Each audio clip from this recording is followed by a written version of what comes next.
Olá, sejam muito bem-vindos. Hoje a gente vai mergulhar num guia sobre um tema que é bem pessoal, né? Como construir de verdade uma amizade com Deus. A fonte que a gente está explorando mostra essa jornada não como um grande mistério, mas como uma série de escolhas que qualquer pessoa pode fazer. Bom, vamos direto ao ponto, a ideia central do material. Ter uma amizade com Deus não é uma coisa que acontece por acaso. Pensa bem, é como qualquer relacionamento importante na nossa vida.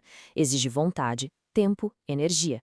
No fim das contas, a proximidade que a gente sente é fundamentalmente uma questão de escolha, uma escolha pessoal. E para a gente entender como essa escolha funciona na prática, vamos passar por 5 pilares que a fonte apresenta. Primeiro, a escolha de querer essa amizade. Depois, a importância de ser totalmente sincero. Em seguida, a obediência que vem do amor e não da obrigação. O quarto ponto é valorizar o que Deus valoriza. E, por fim, o desejo de ter essa amizade acima de qualquer outra coisa. O primeiro ponto é a base de tudo, né? A decisão consciente de investir nesse relacionamento. É simples. Assim como qualquer amizade que a gente preza, um vínculo forte com Deus pede tempo, pede atenção. É o ponto de partida para tudo que vem depois. Agora, passando para o segundo pilar, a gente encontra a sinceridade absoluta. O material deixa claro que Deus não espera a perfeição, mas o que ele considera fundamental é uma honestidade total, sem filtros, sobre as nossas falhas e sobre o que a gente está sentindo.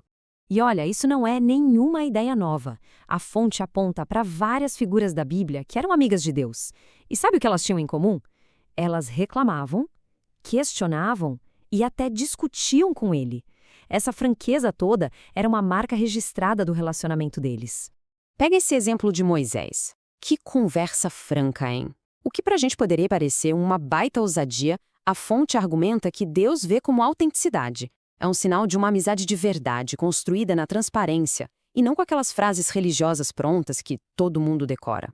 Chegamos ao terceiro pilar, a obediência. Essa é uma palavra que muitas vezes carrega um peso, né? Traz uma ideia de obrigação, de medo. Mas o material que a gente está analisando dá uma nova cara para ela, uma expressão de amor e de confiança. Esse slide aqui mostra essa diferença de um jeito bem claro. De um lado, a obediência por obrigação, que é movida por medo, culpa, receio de punição. Do outro lado, a obediência por amor, que nasce da gratidão, da confiança e o resultado, alegria. É a diferença gritante entre fazer algo porque tem que fazer e fazer porque se quer fazer. E o modelo perfeito para essa obediência por amor, segundo a fonte, é a relação de Jesus com o Pai. Não era um fardo, de jeito nenhum. Era algo que trazia uma alegria imensa, justamente porque era tudo feito por amor. O nosso quarto pilar é uma coisa que acontece em qualquer amizade de verdade. Conforme o laço vai se fortalecendo, a gente começa a se importar com as coisas que são mais importantes para o nosso amigo, certo? Então, a pergunta é: o que é mais importante para Deus? A fonte destaca 2 coisas que são as mais preciosas para ele. A primeira é a redenção do seu povo, e a segunda é quando seus filhos compartilham essa notícia com outras pessoas. O ponto central aqui é o seguinte: ser amigo de Deus significa se importar de verdade com as pessoas com quem ele se importa. E isso nos leva ao quinto e último pilar, que é talvez o mais intenso de todos: o desejo apaixonado de conhecer a Deus mais do que qualquer outra coisa no mundo. Não é um interesse passageiro, sabe? É uma prioridade de vida. A história de Jacó lutando com Deus é um exemplo muito forte disso. Jacó se agarrou ali e não soltou.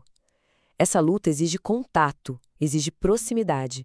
E segundo a fonte, Deus adora essa paixão, porque é isso que nos aproxima dele. Mas e se essa paixão toda esfriar?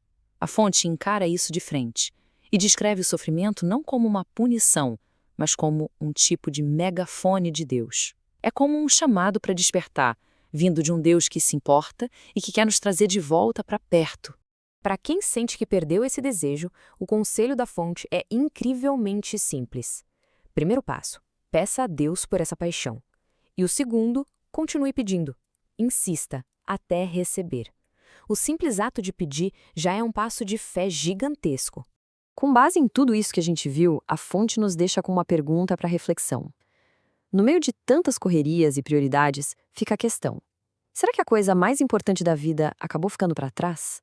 E com isso, a gente volta ao início. O ponto central de toda essa análise é que uma amizade profunda com Deus não é obra do acaso. É uma busca, uma escolha intencional. A fonte fecha com essa afirmação poderosa. Vale a pena lembrar que a escolha é de cada um,